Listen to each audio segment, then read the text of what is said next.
Margaret Hargrove called me on a Thursday afternoon. We hadn't spoken in a few weeks. Just a routine follow-up on a design query. We talked for a while the way we usually did, easy, warm, two people who had built a genuine respect for each other over 2 years of working together. And then she paused, and her voice shifted slightly. She said she wanted me to know something. She said she had heard something recently about me, something that had been shared with her family, something she did not believe for a single moment, but something she felt I deserved to know was being said. I stood very still in the middle of my office, because I already knew whose voice had said it. I didn't know the exact words yet. I didn't know how it had been framed or how far it had traveled. But I knew my sister, and I knew that the wedding I had recently been quietly moved to the edges of had not been an accident. What I didn't know yet, what Claire had never once considered, was that the family she had chosen to lie to were people who already knew exactly who I was. But to understand why that phone call changed everything, you need to know how we got there. There are 3 years between Claire and me. 3 years, and what sometimes feels like a completely different understanding of how the world works. I don't say that unkindly. I say it because it is the most honest way I know to describe the particular dynamic that had existed between us for as long as I could remember. We grew up in the same house, with the same parents, at the same dinner table. We had the same opportunities, more or less, the same encouragement, the same expectations placed on us in the gentle, well-meaning way our parents placed expectations on everything, hopefully without pressure, with a lot of room to disappoint them if we needed to. We just used all of it differently. I went quiet and internal early. Books, drawing, long solitary afternoons doing things I couldn't always explain to other people. I was not antisocial. I just preferred depth to volume. I preferred one real conversation to 10 surface ones. I found early on that I had a particular eye for spaces, for the way a room felt when you walked into it, the way light moved across a wall at different times of day, the way furniture placement could make a person feel either settled or subtly anxious without them ever knowing why. I studied architecture, then shifted into interior design because it was closer to the human part of the work, the part where you were actually changing how someone lived inside their own life. I built my career slowly and carefully. No shortcuts. No family connections. Just work that spoke for itself and a reputation that grew the way good reputations grow, through the quiet satisfaction of clients who sent other clients. By my early 30s, I had a studio I was proud of, a small team of 2 people I trusted completely, a portfolio that had taken 10 years to build, and that I would not have traded for anything faster. Claire went a different way, brighter in rooms, quicker to charm, better at the kind of social performance that opens doors before your work has a chance to. She worked in events management, was good at it, genuinely good. I want to be fair about that. She had a talent for logistics and people and the particular chaos of making large, complicated things look effortless. But she had always measured herself against me in a way I had never quite understood. Not openly. Claire was too careful for open competition.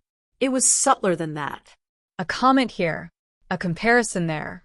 The way she would mention my work to other people with a smile that was almost admiring but carried something else underneath it. Something I could never quite name without sounding paranoid. So I never named it. I just noticed it and filed it away and kept loving her because she was my sister and because most of the time she was genuinely good company and because families are complicated and you do not get to choose which complications are yours. Thomas came into Claire's life about 2 years before all of this. She met him through a work event she had organized. He was handsome and easy and came from the kind of family that has a particular weight to it. Not loud about money. The quietly established kind. The kind where the house has been in the family for generations and nobody mentions it because mentioning it would be gauche. The Hargroves. Claire was dazzled from the beginning. Not just by Thomas, by all of it. The family, the house, the social world that came attached. I watched her recalibrate herself slightly in those early months. Nothing dramatic. Just a careful adjustment. The way she spoke, the references she made, the things she chose to care about in conversation. I noticed it the way I noticed most things. Quietly, without comment. What I did not tell Claire, what I had not thought to mention because it had simply never come up, was that I already knew the Hargroves. Not Thomas. I had never met Thomas before Claire introduced us. But his mother, Margaret, I knew well. She had come to me through a referral 2 years earlier.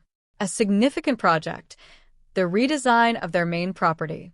A months-long process that required real trust on her part and real precision on mine.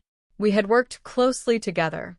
Spent hours in that house, talking through not just the practical decisions but the philosophy behind them. What a space should feel like. What it should say about the people who live in it. Margaret was sharp and exacting and warmer than she appeared at first. She had high standards and was completely comfortable expressing them. I respected her enormously. By the end of the project, we had moved beyond the professional into something that felt genuinely cordial. We stayed in loose contact afterward. The occasional message. A comment on something I had published. A query about a supplier she wanted to recommend to someone. Nothing frequent, but real. The kind of connection that exists between two people who have worked well together and left the door open without making a formal thing of it.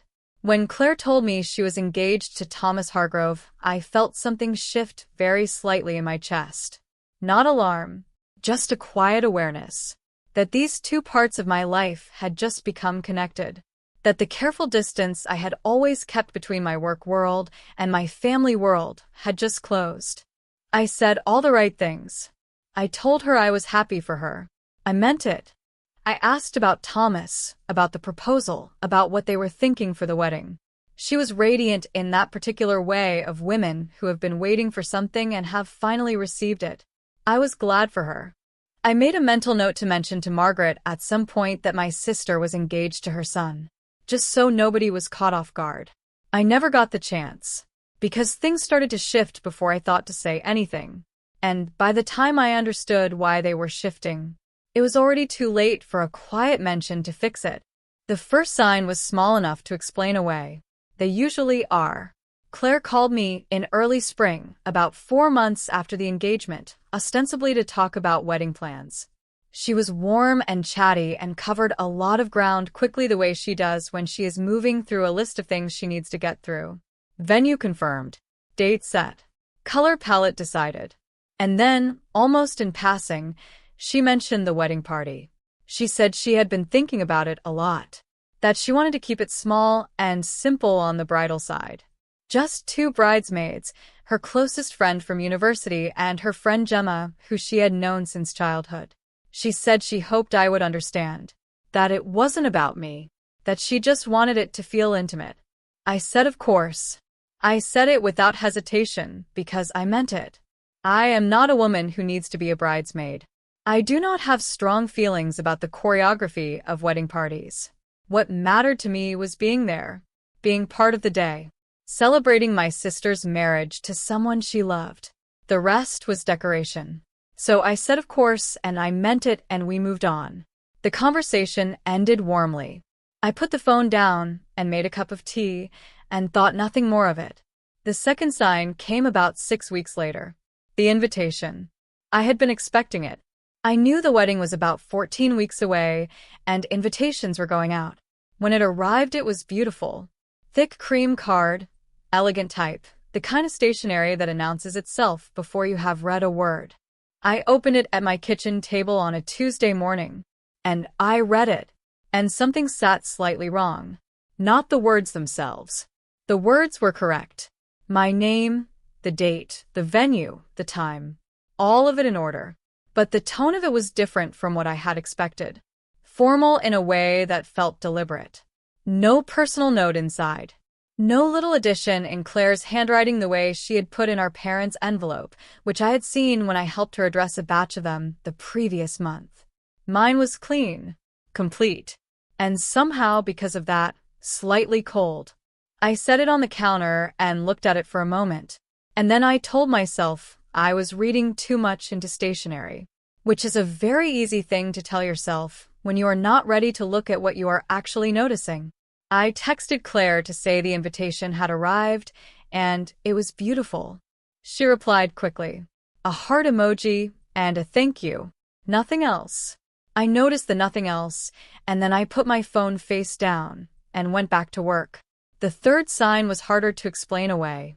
Claire called a few weeks later about a pre-wedding lunch her future mother-in-law was hosting. An informal gathering. Female side of both families, close friends. A chance for everyone to meet properly before the day itself.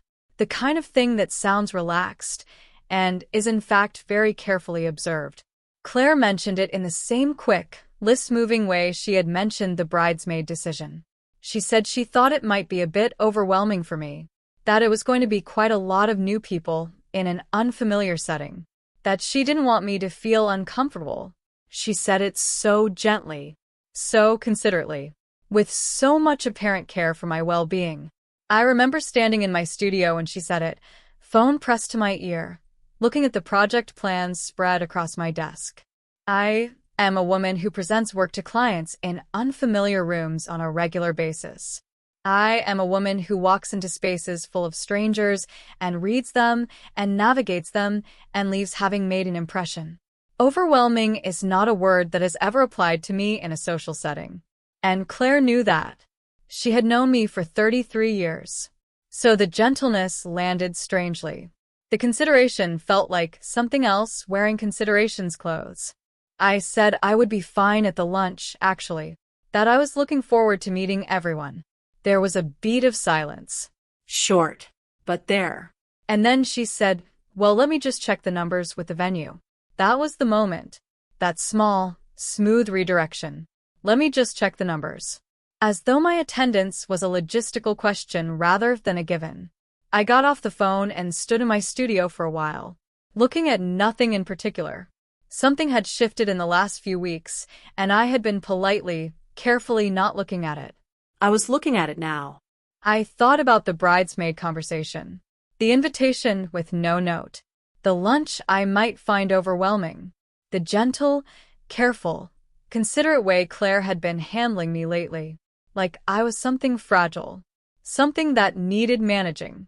I thought about the Hargroves, about Margaret, about the fact that I had never mentioned to Claire that I knew her, and I thought about how little I actually knew about what had been said in rooms I hadn't been in, about what version of me had been introduced to Thomas's family before I ever had the chance to introduce myself. I didn't have evidence yet. I just had the feeling, the particular, quiet, certain feeling of a woman who has been described to someone before she arrived. And not described kindly. I went back to my desk. I opened my project files. I worked for the rest of the afternoon with the steady focused calm of someone who has decided not to act until they know exactly what they are acting on. But that evening I picked up my phone, and I looked at Margaret Hargrove's name in my contacts for a long time. I did not call Margaret that evening. I put the phone down and made dinner, and watched something I cannot now remember, and went to bed at a reasonable hour. Not because I wasn't thinking about it, but because I had learned, over many years of working with precise and exacting people, that timing matters as much as action. You do not pull a thread before you are ready for what might unravel. I needed to think first, so I thought. I went back through the last few months carefully.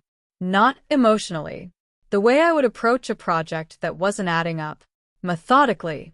Looking for the pattern underneath the individual moments. The bridesmaid decision had felt reasonable in isolation. Keeping the party small, wanting it intimate. Those were real things real brides wanted.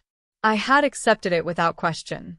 The invitation with no note had felt slightly cold, but explainable. Claire was busy. Wedding planning is consuming. A missing handwritten edition was not evidence of anything. The lunch comment was harder. Overwhelming. That word kept coming back to me. I turned it over and examined it from different angles the way you examine a material sample in different lights. It didn't fit. It had never fit. And the silence that had followed my pushback, that small, smooth redirection, that was the thing I kept returning to. Let me just check the numbers. As though the question of whether I would be there was still open. As though it was being managed. I thought about Thomas's family, about what they knew of me, about who had told them. I thought about Claire and the particular way she had been treating me lately. The gentleness that felt like handling. The consideration that felt like distance. The careful, soft, managed quality of every interaction we had had in the last 2 months. Like she was maintaining something. Like there was a version of me she had presented to someone and she needed our actual interactions to stay consistent with it. I have a precise mind. It is both a professional asset and a personal one. And my precise mind had assembled these pieces and arrived at a conclusion I did not want to arrive at. That my sister had said something about me to Thomas's family. Something that had changed how I was being positioned around this wedding. Something that explained why I had been moved from the inside of things to the careful, managed edges. I still didn't know what. I sat with not knowing for 2 more days. And then Margaret called. Not about this. Just a routine design query. A supplier question about a finish she was considering for a secondary property. We talked the way we always talked, easily, with a shorthand of 2 people who had worked closely together and liked each other. And then she paused. That pause. I have replayed it many times since. The quality of it. The way it had a decision inside it. She said she hoped I wouldn't mind her mentioning something. She said she had heard something recently that she wanted me to know about. Something that had been shared with her family in the context of the wedding. She chose her words carefully. Margaret always chose her words carefully. She said she did not believe what she had heard. Not for a moment. But she felt I deserved to know it was being said. I said, please tell me. And she did. She told me that Claire had spoken to Thomas privately several weeks earlier. That she had framed it as a difficult conversation.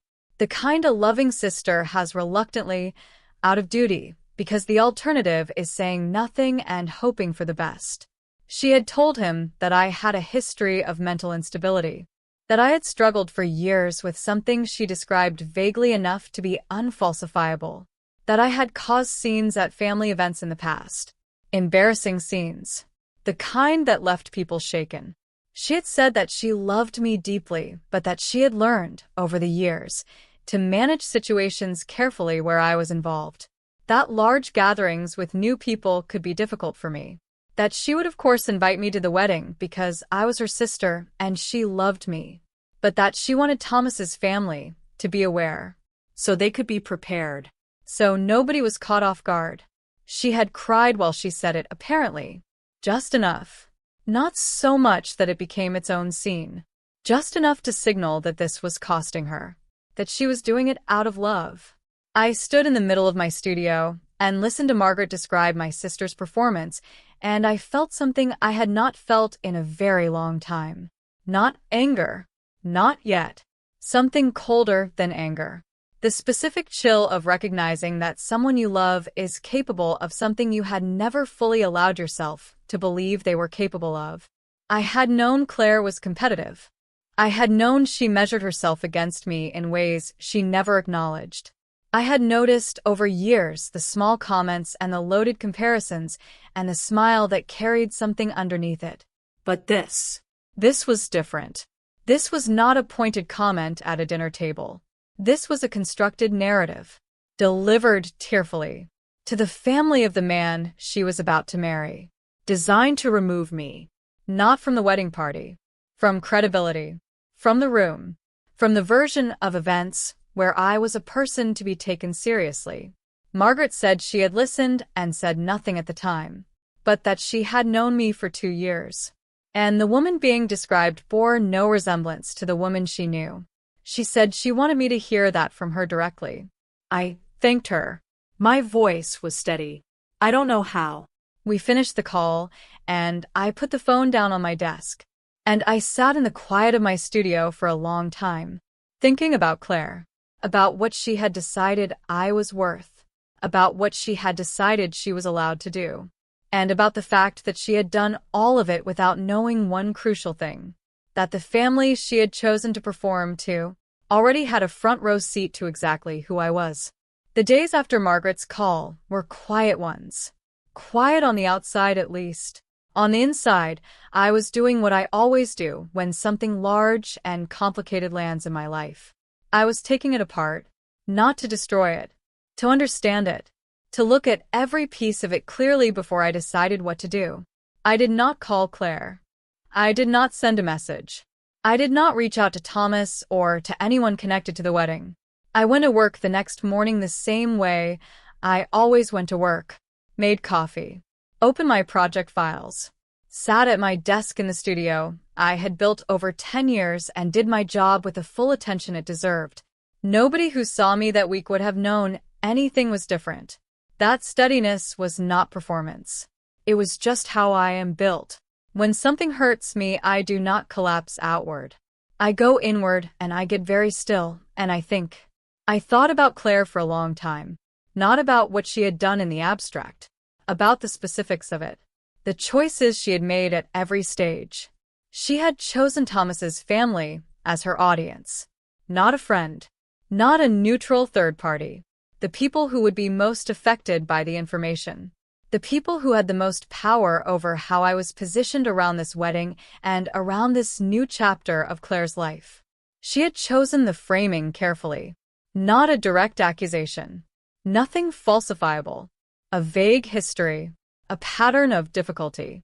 A loving sister reluctantly telling the truth. That framing was not accidental. It was constructed. Constructed by someone who knew that vague concerns are harder to disprove than specific ones. That a tearful sister expressing worry reads very differently from a jealous one making accusations. She had thought it through. That was the part that settled into me most heavily. Not the lie itself. The thought that had gone into it. The calculation. The understanding that if she cried and kept it vague and positioned it as love rather than malice, it would land exactly the way she needed it to land. I thought about all the years before this. The comments I had noticed and not named. The comparisons I had absorbed and filed away. The smile with something underneath it. I had always given her the benefit of the doubt. Always found the more charitable interpretation. Always told myself that families are complicated and people are flawed and love covers a lot of difficult ground. And I still believed all of those things. But I also believed this. What Claire had done was not complicated. It was not a flawed expression of love. It was a deliberate act designed to diminish me in front of people who mattered. And I was not going to pretend otherwise. Not to myself. Not to anyone. The question was what to do about it. And here is where I surprised myself slightly. Because my first instinct was not confrontation. It was not exposure. It was not the long overdue conversation where I finally said every true thing I had been filing away for years. My first instinct was simply this. Let them see me. Not through Claire's description. Not through a tearful rebuttal. Not through anyone else's account of who I was. Just through me. Present. Composed. Known. I thought about Margaret. About the fact that she had called me. That she had chosen to tell me what had been said.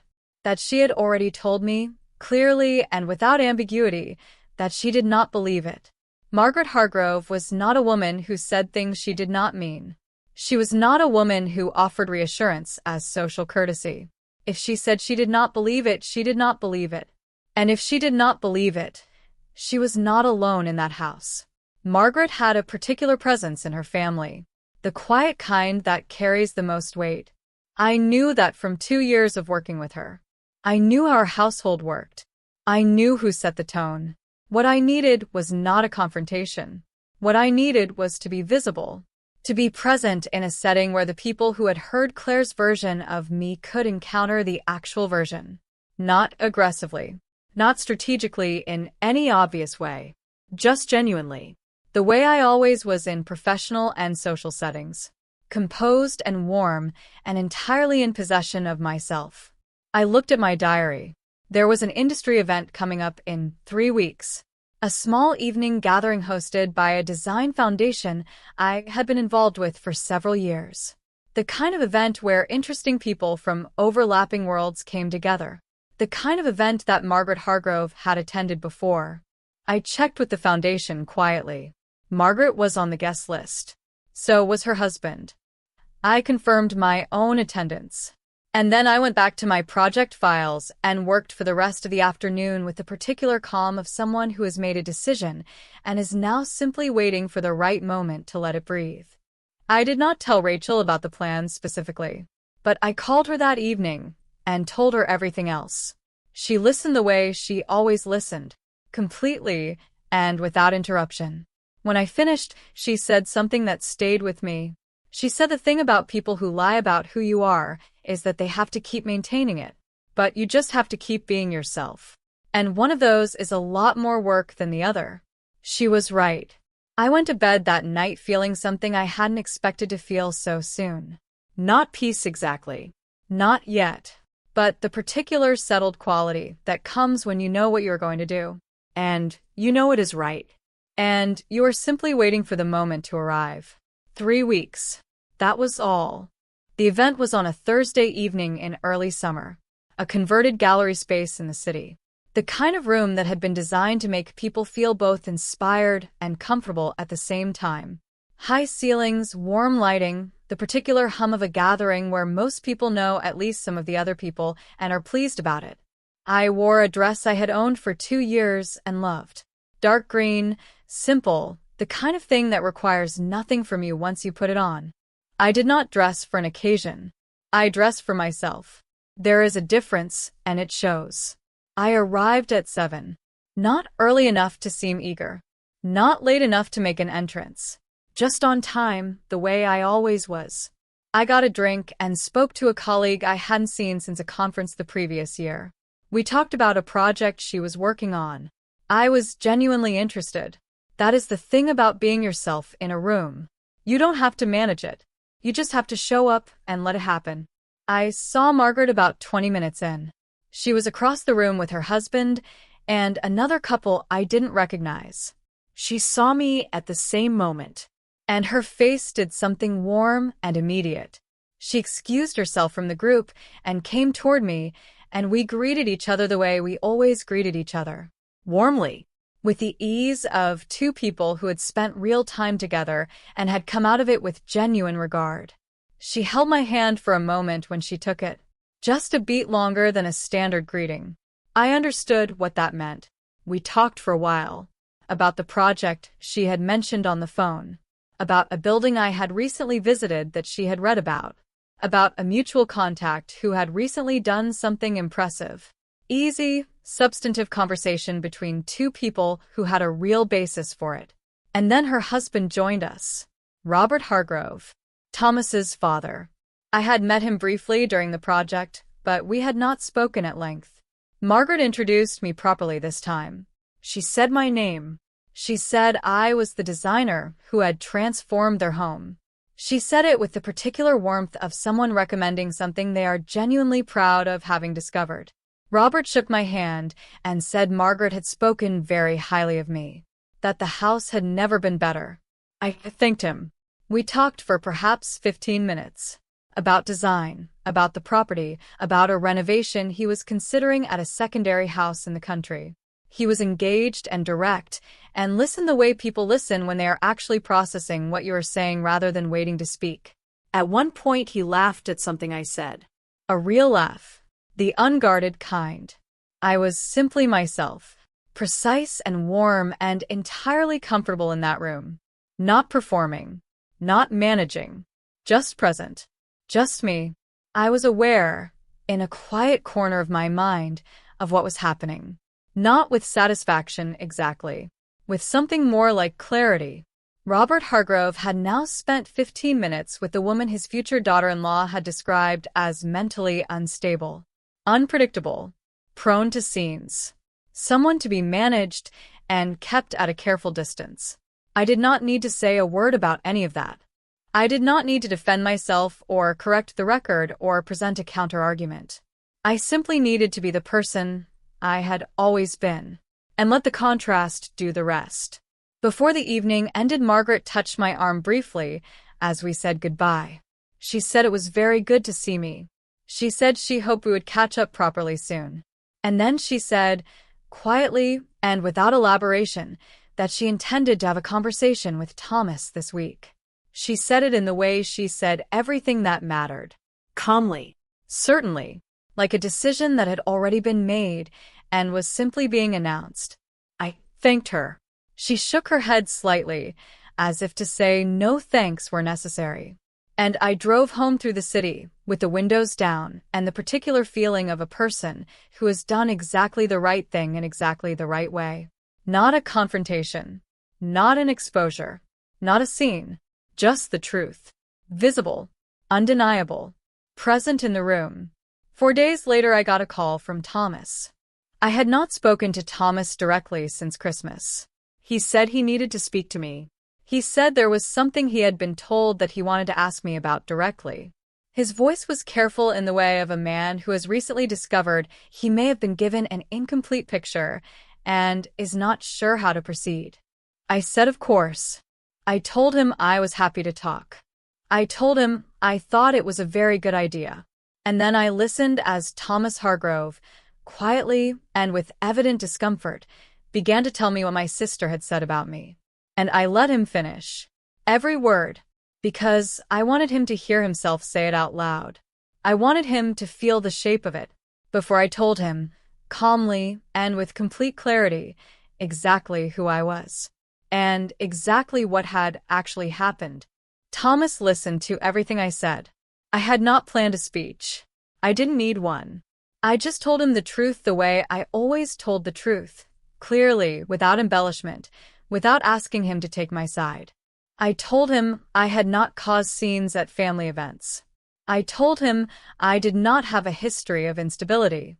I told him I was a functioning professional with a studio and a team and a 10-year career built entirely on being someone people could trust with their most important spaces.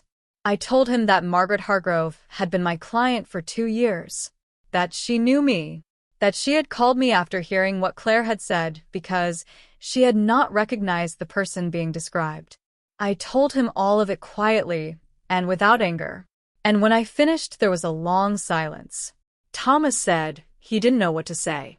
I told him he didn't need to say anything yet, that I understood this was a lot to sit with, that I was not asking him to do anything in particular.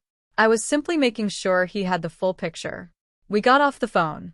And I made a cup of tea and sat in my kitchen and waited. Not anxiously, just quietly. The way you wait when you have done everything you can do and the rest is no longer in your hands. Thomas spoke to Claire that same evening. I know this because she called me the following morning. Her voice was different from any version of it I had heard before. Not the warm, managed, carefully gentle voice she had been using with me for months. Not the bright social voice she used at family gatherings. Something stripped back. Something that sounded for the first time in a long time like just her. She said she needed to see me. I said yes. We met 2 days later at a cafe close to my studio. Neutral ground. My choice. She was there when I arrived. Sitting with both hands around a cup she hadn't drunk from. She looked like someone who had not slept well. I sat down across from her and ordered a coffee and waited. She started talking. She talked for a long time. About pressure. About how overwhelming the wedding had become. About Thomas's family and how much she had wanted them to see her a certain way. About feeling like she was always slightly behind me somehow even when she was ahead. About how she had convinced herself that managing my presence at the edges of things was just being practical. Being careful. Protecting the day she had worked so hard to create. I listened to all of it. I did not interrupt. I did not rush her toward the apology that was somewhere in the middle of everything she was saying. I just let her talk until she had finished. And when she had finished, she looked at me across the table with something raw in her face. She said she was sorry. Not a qualified sorry. Not a sorry wrapped in further explanation.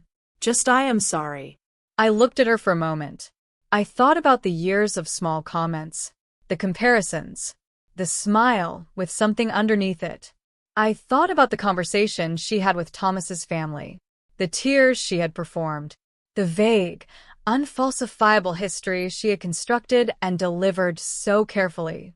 I thought about Margaret's pause on the phone, the decision inside it, The fact that she had chosen to call me. And I thought about what Claire had just said about always feeling slightly behind me somehow. Even when she was ahead. That was the thing that stayed with me most. Because I had never understood that. I had never been in competition with her. I had never measured my life against hers, or found hers wanting. I had just been living, getting on with things, building something I was proud of. And somehow, without intending to, that had been enough to make her feel like she was losing a race I didn't know we were running. I didn't say all of that to her. Some things you understand in a moment that you don't need to speak aloud. What I said was this. I told her that what she had done had hurt me, that it wasn't a misunderstanding or a lapse in judgment. It was a choice she had made deliberately, and it had been designed to damage how people saw me. I told her I needed her to understand that fully, not to feel better, but because anything less than full understanding would mean it could happen again. She nodded. Her eyes were wet, but she didn't perform it. She just sat with it. And that, more than the apology itself, was what made me believe she meant it. We stayed at that table for another hour. We did not resolve everything.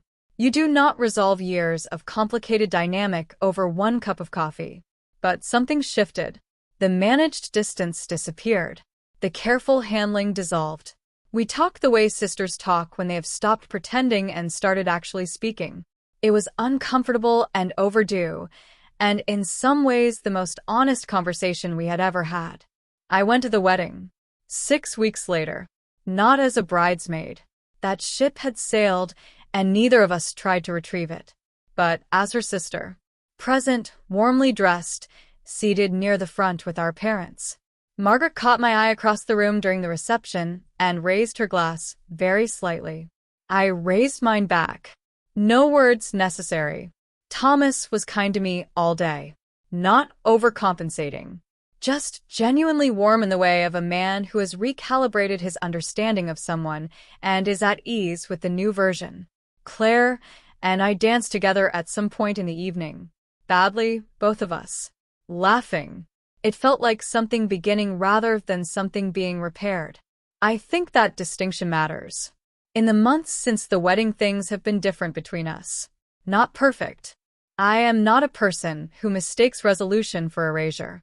What happened happened, and it lives somewhere in the texture of how I know her now. But we are more honest than we were. She calls more, says more real things when she does. Asks about my work with an interest that finally feels genuine rather than performed. I think she is still working something out about herself, about the race she was running and why. That is her work to do. I can be her sister while she does it. That is mine. Some relationships don't heal cleanly. They heal the way bones sometimes do, a little differently shaped than before, but solid, capable of bearing weight. That is enough. That is honestly more than I expected.